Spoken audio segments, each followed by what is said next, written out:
Hello and welcome back. This is Miss Klink, and as promised, I'm making the how to find area video on a different video. That way I didn't want to make the video extremely long, so this will work out really well. So basically, before we dive into how to find area is basically dealing with the inside of something. So it's the inside measurement. So I like to think of the space inside something. So it could be, so in my last video we talked about how you might have, here's your yard, of course, with your fence or your invisible fence, whatever kind of a fence you have, if you have one. That was the perimeter. I like to think of the grass as the area. So pretend like these are little blades of grass. I know that's kind of a not very much grass going on this yard, but maybe it's just a dry spell. But pretend like these are little patches of grass growing. That grass represents the area. So it would be the space, of course, inside something. That's the big difference. Where perimeter was the outside, area is dealing with the inside. So it's pretty simple to find the area of something because check this out. You've already done it.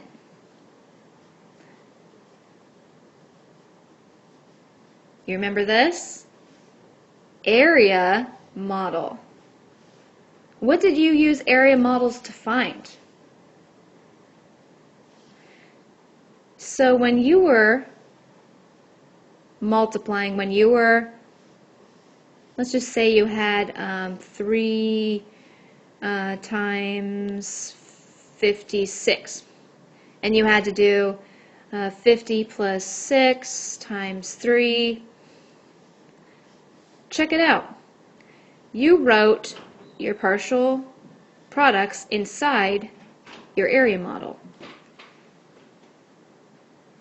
So it's a lot easier to understand area since we've already done through area models. It's the same kind of concept. You're going to be using multiplication to find area of different shapes. And like I said before, we're only going to focus on squares and rectangles because those are the two main shapes you need to know how to find the area of in 4th grade. So I'm going to draw a square, and remember, this has 4 equal sides. So I'm going to make this, it's going to be 9 inches. So notice I didn't write 9 inches all the way around because, well, we know it's a square, and if we know one side is 9 inches, that means the rest of the sides have to be 9 inches as well. So when and I want you to think of this as an area model. In order to know what to multiply, you don't need to write down all of these measurements. What you mainly need to write down is, just remember, length times width. So in a square, that would be 2 of the sides. That would be one side going across and one side going down. The 2 sides that I've marked really dark. So obviously if 9 inches is on the top, 9 inches needs to be on the side too.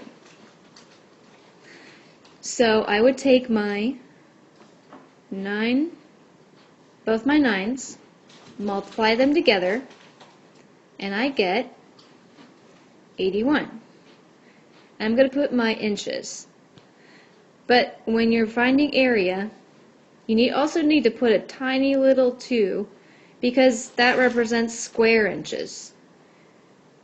each of these little spaces inside here represent a square of something.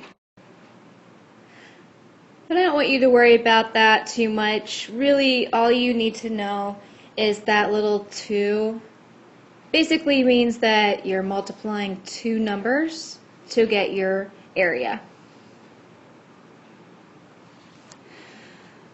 Alright, so with finding the area of a rectangle, you're given, let's just say you're given a shape that is 15 centimeters by 5 centimeters. Well, what we remember about a rectangle is that 2 sides are the same, while the opposite 2 sides are the same. So you don't have to know that too much for area, because as long as you know that you're going to be multiplying the length times the width, then that's exactly what you need to do. So for this, 15 times 5, I'm going to show you without an area model. I'm going to go ahead and just do partial products. So I'm going to split the 15 into 10 plus 5. So what I do, really that's 10 plus 5, and I'm going to multiply each of these by 5. So that turns into 10 times 5 and 5 times 5. So 10 times 5 is 50. 5 times 5 is 25.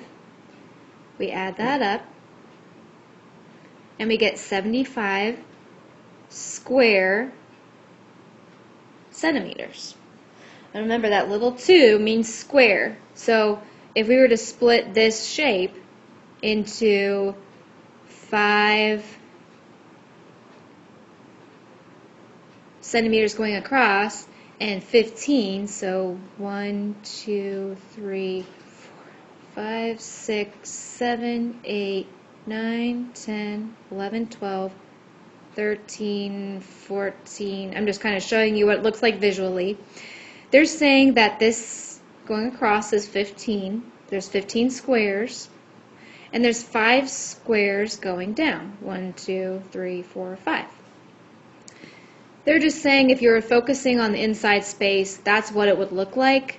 But obviously you don't want to spend all that time drawing out all of those little tiny squares. So it's much simpler just to recognize that you are multiplying the length times the width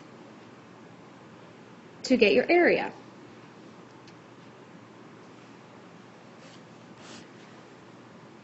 So I'm going to show you how to find area on a couple more things. So again, focusing on just squares and rectangles. So we're going to call this, well, this time I'll show you what it looks like, because you might have it shown to you like this. We'll do 10 inches by 3 inches. I know that doesn't look quite like 3. Actually, I'm going to adjust that. It looks a little bit too close to 10 to be 3, so let's change it to 8. So obviously this is a rectangle, so I would know, since I know my length and my width, I'm going to take those two numbers and multiply them. So we have 80, and then my label is inches squared, or square inches.